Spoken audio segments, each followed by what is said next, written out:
Hi and welcome to RCKicks. On today's show, well, we're back working on the Genova, the Gforce brand new buggy that's just been released. Now, I did an unboxing video of it yesterday and I worked through the night and I've built it. It's fully done. Well, I haven't put any electronics in it, but the car is fully built. All the painting is done, all the decals are done.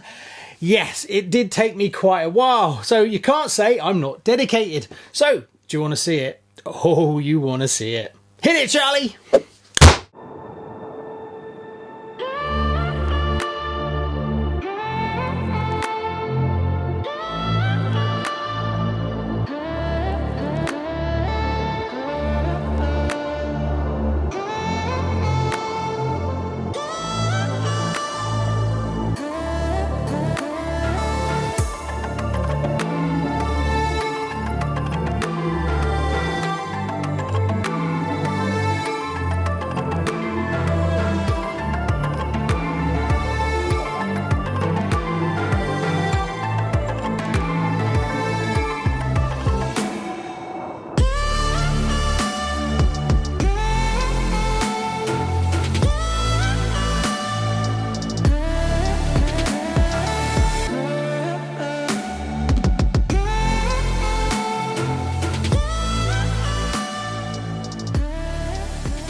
So let's just dive straight into it, and I think you can agree it is a good looking buggy. Very long and thin. I haven't adjusted the shocks at the moment, they're in their standard form. You do have to put oil in the shocks even though they are built. Now there is some upgrades coming out from Gforce, so maybe I'll end up getting some of those. Now I tried to do it in as box art as possible, so I took a gamble and I did it in PS7. Tamiya paint, then I backed it in PS1 white, but then I wanted to add sort of a little bit of a different sort of aspect to it, so I actually did the back gunmetal as well as the inside of the body, which I'll show you soon. And I kind of like this little touch of different color on it. I think it in real life it does look a little bit more classy, but I really do like it, and this color does seem to be very close to the box. No idea what colour that is, but I'm assuming it probably is this colour. On the box, they actually say that you can do many different colours, and I think it is screaming out to be done by a professional. You could do some pretty snazzy designs on this, as there's so much open space, so you could get really fancy with the bodies for this one, and I think it would look amazing. Yes, it does look like a few other buggies, just put those there. But I like it, I really like it. It's vintage and it's modern all rolled into one. So what are we going to call it? Is this a new thing where we're going to see vintage buggies coming out with new plastics? You know, you can look at the arms, it's got some pretty decent arms on it. Overall, the plastic is gorgeous. I really like it. It does scream quality, and for the price I paid, even with the import, I'm really happy with it. It goes together super easy. Everything is pretty much done for you. The shocks are built, you just got to put the oil in. Even the turnbuckles are already set for you in their standard. So if you hate turnbuckles and you hate doing shocks, then this kit is for you. As you can see, I haven't put a motor in it yet because I'll come on to why in a little while. But putting it together, super fast, super quick, and a lovely experience. Even though the manual's in Japanese, don't let that put you off in any way whatsoever. It is so easy to build this, and being that the manual itself has all the images, let me just get to a page. So you don't even need to read anything. And there's the actual sizes of the screws, just like you would with Tamiya, for instance. So you don't actually need to understand what it says here. It's all very straightforward. And there's the turnbuckles, and they're already set. And I checked them, and they're exactly 37.7 on that one.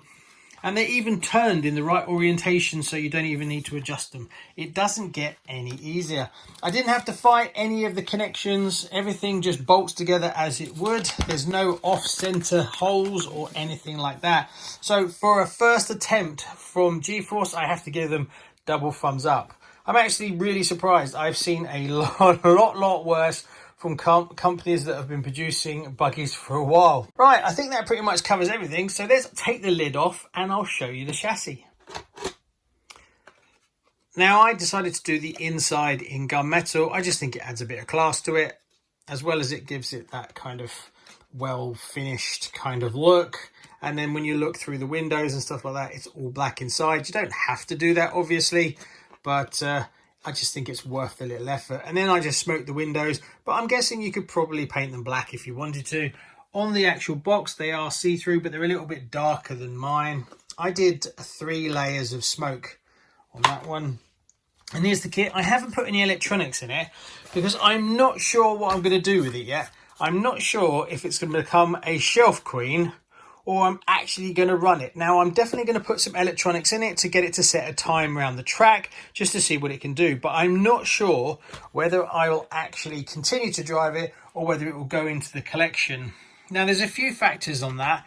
One, I really like it. It's really nice. And for me, it ticks all the boxes that I personally am looking for. It's very vintage looking, but also very modern with the plastics.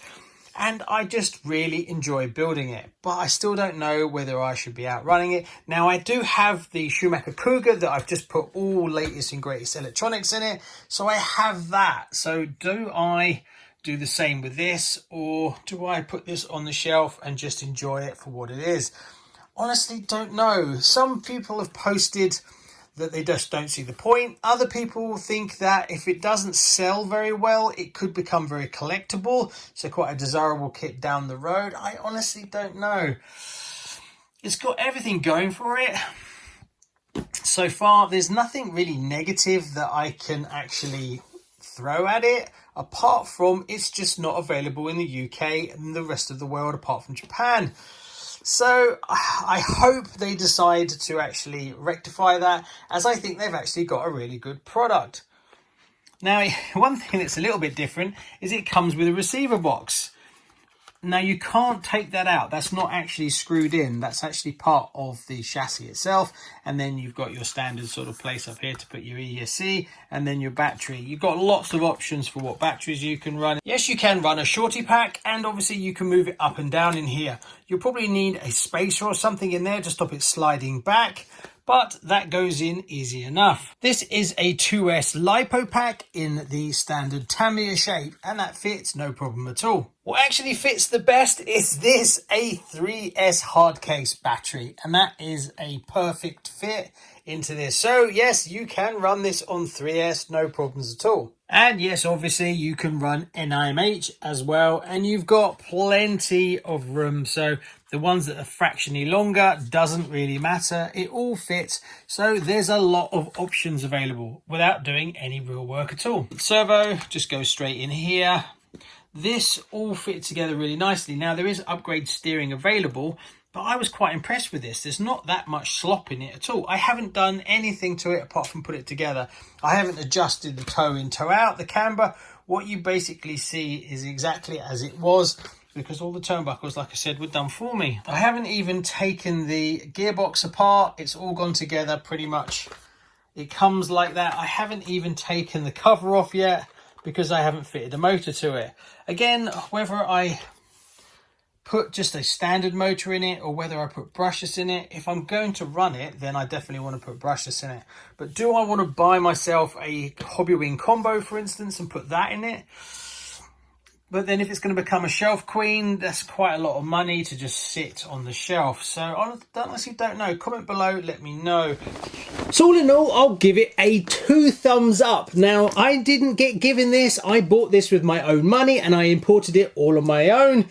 So this is just my own opinion. I'm not sponsored in any way, but I was super impressed. I have to say, I think for their first foray into doing RC, I think they've ticked a lot of very good boxes. Definitely a plus getting Masami to actually be involved in this, to bring all his expertise. That might have been expensive, but it was definitely a way to go. And you can see there's been some real attention to detail on this buggy that maybe would have been missed if they were just bringing it out on their own.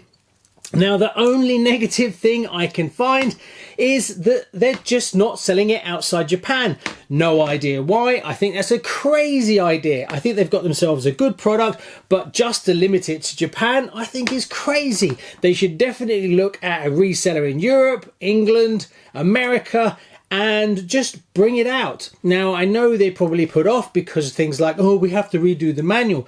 To be honest with you, the manual is so simple anyway, I don't think that's going to put off most people. And being that you've gone to all the trouble to pretty much build all the difficult parts, you've made it so easy for someone coming in that I don't think it's that much of a problem. Anyway, comment below, let me know what you think. Should I get some more upgrade parts that are putting out? Should I import them from Japan? Comment below, let me know. In a future episode, I will be running this round the Bugwad track to see what kind of time it sets.